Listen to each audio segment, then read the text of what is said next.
Hi, my name is Dan Golden, and I work with IDP English, and I'm here to give you some practical advice today about how to improve your score on your IELTS test. I'm going to give you 4 things to keep in mind when you take the IELTS listening test. First of all, be prepared for a variety of accents. Yes, even if you're taking UKVI, you're going to hear British and Americans speaking English, as well as Asians, South Americans, Australians, Indians, people from many different countries. So get used to listening to different accents so you can understand what they're saying. One problem that a lot of people have in the IELTS test is that when information changes, they reach for their eraser. When you erase, you stop listening. So never erase in the IELTS test. If information changes, just draw a line through it and keep writing. Write the right answer next to it. No one's going to see your test booklet. It doesn't matter if your test booklet looks pretty. You're not going to get any extra points for that. What you get points for are right answers. So be sure that you keep the information in your head, don't erase, and give correct answers to all of the questions. Don't worry about the answer sheet. People oftentimes worry about transferring answers from the listening test to the answer sheet during the test itself. You've got 10 minutes at the end of the test to transfer your answers. Focus on the test booklet and concentrate on what's happening in the test booklet. Once the entire listening test is over, all 4 parts, then you have 4 minutes to transfer your answers. That's when you want to write on your answer sheet. Finally, when you're writing your answers, be aware of final consonants. I know that some languages don't use final consonants that English does use. For instance, the final consonant S, or often pronounced S in speaking. It's very important that you include final consonants in your writing because without them, the answer is going to be incorrect. So, pay attention to what you're listening to and be sure that you're giving good, correct answers to all of your questions. Now, let's talk about the reading part of the IELTS test. One of the things that you can do best for reading is to improve your vocabulary because you need a lot of words that mean the same thing. The IELTS questions in the reading test aren't going to use the same words that are in the text. You need to know synonyms, you need to know parallel expressions, you need to know words and phrases with the same meaning. So be sure that you've got a broad enough vocabulary on a number of topics that you can read something and then look at a question and correctly identify the words with the same meaning. Here's an example. An article about universities in 5 different native-speaking countries: America, Canada, the UK, Australia, and New Zealand. 8 sentences, each of which is a fact relating to one country. And you need to look at that fact and figure out which country it relates to. The first fact: this country has a vast quantity of institutions of higher learning. And you look back at the text and you can't find anything about vast quantity or institutions of higher learning. But wait, suddenly you see the word number. Number, quantity, a large number, a vast quantity. Ah, we're on to something. A large number of colleges and universities, a vast quantity of institutions of higher learning. That's the answer. You're looking for that parallel expression, that phrase that has the same meaning. So you need to have a wide enough vocabulary to be able to make those associations between words in the questions and words and phrases in the text. You're going to come across a lot of words in the readings that'll be unfamiliar to you. Don't worry about them. Skip over them. In fact, you don't even want to read the entire reading. You want to skim, scan, and occasionally read for detail. You want to skim for general meaning. You want to skim for the main idea.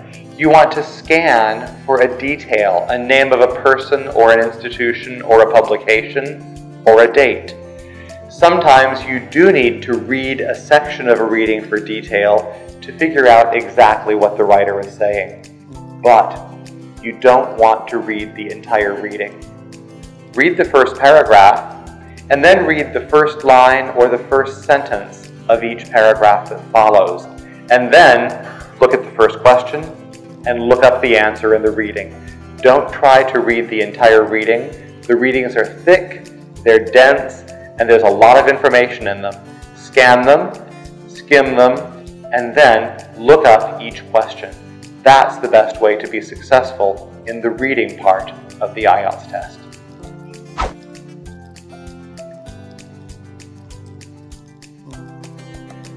In the academic part of the writing test, Task 1, you have to analyze a chart, a graph, or a table. Perhaps you have to write about a process or a map or things that are similar. What you need to do is look for what's changing between the different events.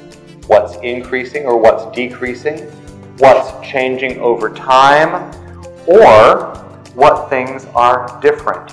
Remember, change can only happen if the graph or chart or table shows time. If there's no time, there's no change. So you need to be aware of that and be sure that you're using the correct vocabulary. If there's time, you can talk about something increasing or decreasing. But if a chart or graph or table doesn't show time, then you can't use that language. You need to talk about something is 2 or 3 times larger than or smaller than. You need to talk about how numbers compare to one another because there's nothing to say about time. In a process essay, you want to use 2 different things. You want to be sure and use passive voice to talk about what's happening, and you want to be sure and use words that sequence events. First, next, then, after that, meanwhile, finally. Very important that you use passive voice and sequencing words in a process essay. If you're being asked to compare 2 different maps, it's important that your essay consists of comparisons. Don't write about one map and then write about the other map. No, instead, compare the features of the maps that are similar and that are different. That's how you're going to write a good Task 1 essay. In the General Training IELTS test, you have to write a letter for your Task 1. You're given a scenario, and you're given 3 points to cover. You need to create the story. You need to use your imagination, and you need to create a story. Write about what's happening. Write about what's happening as asked in the question. You recently visited a friend and you left your watch at his or her home. Write a letter to your friend and tell them how much you enjoyed your holiday, one thing that was special about the holiday, and where you left your watch and what you'd like them to do with it. Now, the first couple of parts are fairly easy. Thanking someone and telling them something that was special about the holiday. These are scenarios that you create. Then you need to think about your watch.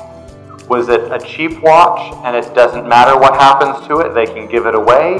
Or was this an expensive watch that belonged to your grandfather and is a family heirloom and needs to be taken care of until you see your friend again? You need to invent the situation. You need to write a minimum of 150 words in your letter, and that's very important. So, come up with a scenario, and then figure a paragraph for each of those 3 bullet points. That's the best way to write an IELTS Task 1 letter. In Task 2 of the IELTS writing test, you have to answer a question or questions on a topic that you're given. Sometimes you're given a fact and you need to come up with reasons and perhaps examples, solutions. You may have to discuss an opinion or 2 different opinions. Read the question carefully and be sure that your essay answers the question or questions. That's my number 1 tip for writing an IELTS Task 2 essay. Before you write, spend some time planning your answer. Look at the question and think about what you have to do. Use the space in your test booklet underneath the question to come up with perhaps advantages and disadvantages, or reasons and solutions, causes and effects, whatever you're being asked to do. At this point, you're brainstorming ideas. Take about 5 minutes to brainstorm. You've got that much time. And write down every idea that comes into your head. This isn't a time to evaluate whether an idea is good or not. No, write down every idea that you come up with. Then, once you've got 5 or 6 ideas for each, look and figure out which ones are best, and those are the ones that you're going to use as examples when you write your essay. Spending some time planning will help you to write a more organized essay and an essay that flows better and is smoother and will help you to get a better score. Plan your answer, write your answer, and then when you're finished, check your work. Check what you wrote, read your essay, and see if you can find mistakes and correct them. You know what your favorite mistakes are. Is it subject-verb agreement? Is it using adjectives to modify nouns and adverbs to modify verbs? Read your essay and look for the mistakes that you always make. Correct them. Your examiner won't see them, they'll see your corrections, and guess what? You're going to get a better score. Try and spend time writing every day. Practice writing for 20 minutes, and you'll find that over a period of 2 weeks, the words that you write, the number of words that you write, will double. It's important that you're able to write quickly and write cohesive, coherent sentences that address the topic. It's important that you have ideas on a number of topics because you don't know what you're going to be asked to write about. So keep up with the news, keep up with what's happening in the world, and that's going to give you some really great background information to use as examples in your IELTS Task 2 writing.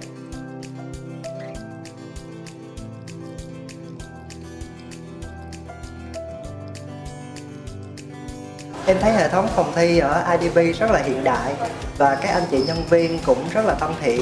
Bởi vì vậy cho nên là em đã hoàn thành kỳ thi IELTS một cách xuất sắc với một tâm lý vô cùng thoải mái.